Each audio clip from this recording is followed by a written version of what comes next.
Jel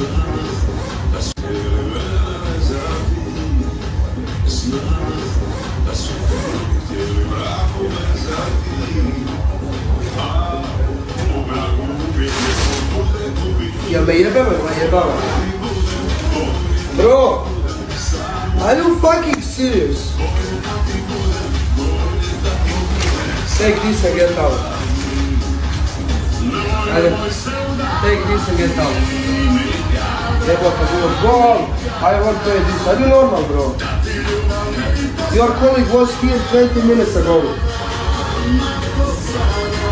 I am no idea. I don't give a fuck, get out.